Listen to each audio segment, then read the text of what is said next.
मुझे लगता है कि आपका आध्यात्म में प्रगाढ़ विश्वास है।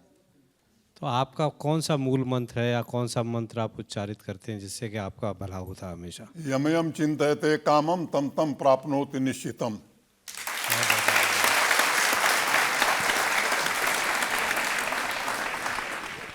इसका अर्थ भी बता दीजिए मंत्रकार लोगों को।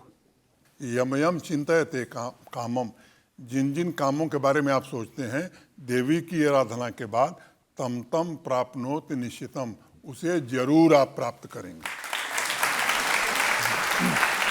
एक और नरेंद्र मोदी जी और पहले के प्रधानमंत्रियों में आपको ऐसा क्या फ़र्क नज़र आता है, खास करके बात जब पाकिस्तान और कश्मीर के रवैये को लेके हो? मुझे लगता है कि फर्क आपको भी पता है, आप कहना नहीं चाह रहे हैं। 2008 में मुंबई में 150 लोग बेगुनाह लोग मारे गए। भारत सरकार डोजियर भेज रही थी। अब जो कुछ पहलगांव में हुआ या उसके पहले बालाकोट या उरी के बाद जो कुछ हुआ, मुझे लगता है कि अब दुनिया को पता है और खुले तौर पर प्रधानमंत्री जी ने घोषित कर दिया है कि कोई act of terrorism, act of war माना जाएगा। पानी और खून साथ साथ नहीं बहेंगे। ट्रेड और टॉक एक साथ, टेररिज्म और टॉक एक साथ नहीं होगा। तो मुझे लगता है ये फर्क पूरा देश जान रहा है। मनोज जी, जिस इलाके से आप आते हैं, गाजीपुर से, जहां से आप 3 चुनाव जीते, वो इलाका जाना जाता है माफिया के लिए, किडनैपिंग के लिए, हत्याओं के लिए, बड़े बड़े अपराधों के लिए। तो आप भी बाहुबली थे, आपसे सब डरते थे वहाँ? नहीं, ये तो मैं नहीं कह सकता कि मैं बाहुबली था।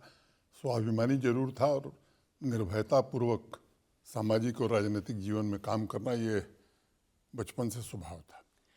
लेकिन जितने भी वहाँ के बाहुबली नेता थे जिनके नाम मैंने सुने, मुख्तार अंसारी, मुन्ना बजरंगी, ब्रजेश सिंह, सब घबराते थे आपसे?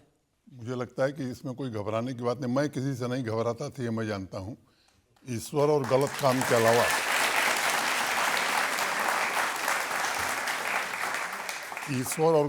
के अलावा तीसरे का भय होना, मैं समझता हूँ किसी मनुष्य के लिए ठीक नहीं है। अब मैं आपको दबंगई के उदाहरण देता हूँ। जी। जब आप बनारस हिंदू विश्वविद्यालय के अध्यक्ष थे, उस समय Kalulal Shrimali, farmer vice chancellor, Banaras visit करने आए थे। आप अपने साथियों के साथ उनसे मिलने गए, उनको किडनैप कर लिया, उनके गले में जूतों की माला पहना के घुमाया। ये सच है, इसको मैं स्वीकार करता हूँ। लेकिन कारण ये नहीं था कि वो दबंगई थी। हम लोग विद्यार्थी परिषद और राष्ट्रीय स्वयंसेवक संघ से जुड़े हुए थे। काशी हिंदू विश्वविद्यालय में लॉ कॉलेज के सामने पंडित मदन मोहन मालवीय जी ने एक राष्ट्रीय स्वयंसेवक संघ का कार्यालय बनवाया था। आपातकाल के दिनों में डॉक्टर श्रीमाली ने उसे ध्वस्त करा दिया। छात्र राजनीति में जो लोग सक्रिय थे, ऐसे सैकड़ों छात्र नेताओं को यूनिवर्सिटी से निष्कासित करने का काम किया। और मैं कहूँ कि एक तरह से लोकतंत्र को पूरी तरह से समाप्त कर दिया था डॉक्टर के.एल. श्रीमाली ने। एडमिनिस्ट्रेटर वो अच्छे थे, मैं आज उस बात को स्वीकार करता हूँ। तो हम लोगों के मन में जो भाव था वो आए थे, तो हम लोग गए थे। ये विचार करके नहीं गए थे। भरत सिंह जी उस समय छात्र संघ के अध्यक्ष थे, मैं विद्यार्थी परिषद में काम करता था, उनके साथ रहता था। वहाँ जाने के बाद कुछ परिस्थितियाँ ऐसी बनी कि उनको लेकर के हम लोग आए विश्वविद्यालय कि यहाँ ही इन्होंने ये सब जुल्म किया है, तो यहीं विद्यार्थी देख सकें कि जो जुल्म करेगा काशी हिंदू विश्वविद्यालय के विद्यार्थियों पर, तो उसका प्रतिकार करने के लिए विद्यार्थी नेता हैं। और फिर इस जुर्म में आपको जेल जाना पड़ा? जी, मैं जेल गया था। फिर मेरे पिताजी बड़े नाराज हुए थे। जेल से फिर छूट के आया। उसके बाद हमने आगे की पढ़ाई करी। और मैं आपको दूसरा उदाहरण देता हूँ जी। कृष्णानंद राय आपकी पार्टी के नेता थे जिनकी हत्या हुई है गाजीपुर में, और आप सबके मना करने के बावजूद पूरे दल बल के साथ पहुंच गए थे गाजीपुर। तो कृष्णानंद राय हमारे पार्टी के विधायक थे, हमारे मित्र भी थे। और जिस तरह से नृशंस ढंग से उनकी और बाकी एक ब्लॉक प्रमुख, एक भारतीय जनता पार्टी के मंडल अध्यक्ष, 7 लोगों की हत्या की गई थी, मुझे लगता है कि वो कायरता होती कि अगर कोई न जाता। मैं गया भी और उन लोगों के विरुद्ध मुकदमा मैं व्यक्तिगत रूप से जब तक रहा वहाँ से लेकर के सुप्रीम कोर्ट तक लड़ता रहा और ये कोशिश की है कि वो अंजाम तक पहुँचे। और मैं मानता हूँ कि जिस तरह का भय और आतंक बिहार से लेकर के पूरी उत्तर प्रदेश में अपराधियों ने बनाया था, उस आतंक को तोड़ना बड़ा आवश्यक था। उसके खिलाफ अगर आप झुक जाते या डर जाते तो मैं समझता हूँ कि फिर वो भारत और भारत के लोकतंत्र के लिए ठीक है। आपको तो बड़ा अच्छा ऑफर दिया था मुलायम सिंह यादव ने। उन्होंने कहा था कि समाजवादी पार्टी में आ जाओ तो हमेशा एमपी बने रहोगे। सामाजिक रूप से समीकरण वहाँ का इसी तरह का था। एक बार मैं पार्लियामेंट से निकला तो लॉबी में मुलायम सिंह जी मिले। उन्होंने मेरा हाथ पकड़ करके कहा कि कहाँ फंसे हो तुम, हमारी पार्टी में आ जाओ, जिंदगी भर एमपी रहोगे। तो हमने उनसे बहुत विनम्रता से किया कि मैं एमपी रहूं चाहे पैदल रहूं, आपकी पार्टी में मैं नहीं जा पाऊंगा।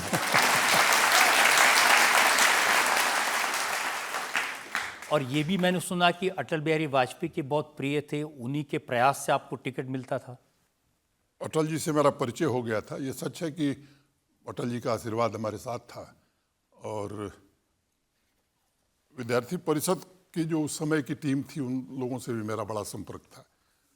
वो सुरेश अवस्थी जी, राम बहादुर राय जी, गोविंदाचार्य जी, विद्यार्थी परिषद में काम करने के कारण इन लोगों से भी बड़ा परिचय था। लेकिन अटल जी के कारण टिकट मिला, ये सच है। तो अब देखिए, एक तरफ माफिया आपसे घबराता था, एक तरफ मुलायम सिंह आपको ऑफर करते थे, एक तरफ अटल बिहारी वाजपेयी आपको देते, तो कुछ न कुछ तो होगा आप में।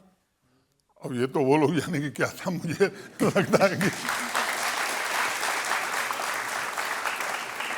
और जब मोदी जी की सरकार बनी 2014 में तो उन्होंने भी देखा, उन्होंने आपको मंत्री बनाया अपनी सरकार में। हाँ, ये 2014 में मुझे पहली बार रेल राज्य मंत्री के रूप में काम करने का अवसर मोदी जी ने दिया। और मुझे लगता है कि मेरा परिचय उस समय मोदी जी से इतना नहीं था। अमित शाह जी उत्तर प्रदेश का काम देख रहे थे तो चुनाव के दौरान उनका आना जाना काफ़ी था। राजनाथ सिंह जी पार्टी के अध्यक्ष थे, उनसे मेरा पहले से संपर्क था। तो विचार करके इन लोगों ने फैसला किया होगा। अरुण जेटली जी थे, विद्यार्थी परिषद के दिनों से हम लोगों को जानते थे और बराबर मदद भी करते थे, मार्गदर्शन भी करते थे।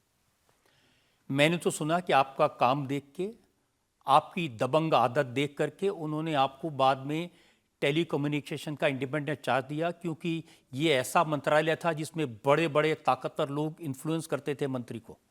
अब किस कारण से उन्होंने बनाया, उन्होंने कुछ तो सोचा होगा। अब उन्होंने क्या सोचा ये वो बता सकते हैं, उसके बारे में मैं बता पाऊँ ये तो मुश्किल है।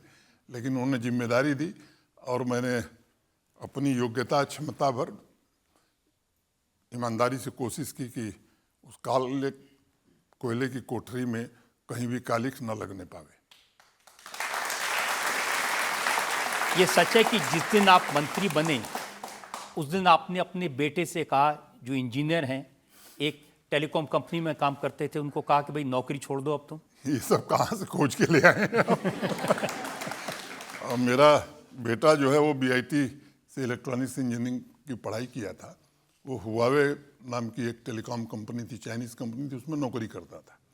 तो जिस दिन मैं कम्युनिकेशन मिनिस्टर बना तो उस दिन रात को मैंने कहा कि अब तुमको छोड़ देना चाहिए, कोई दूसरी नौकरी करो, क्योंकि ये तो कॉन्फ्लिक्ट ऑफ इंटरेस्ट है। तो इसलिए उसने रिजाइन करके फिर उसने अपना एक सॉफ्टवेयर कंपनी बनाई, कुछ काम हम करना शुरू किया। देखिए, नॉर्मली जब पिता मंत्री बनता है तो बेटे को रोजगार मिलता है, आपने अपने बेटे को बेरोजगार कर दिया है।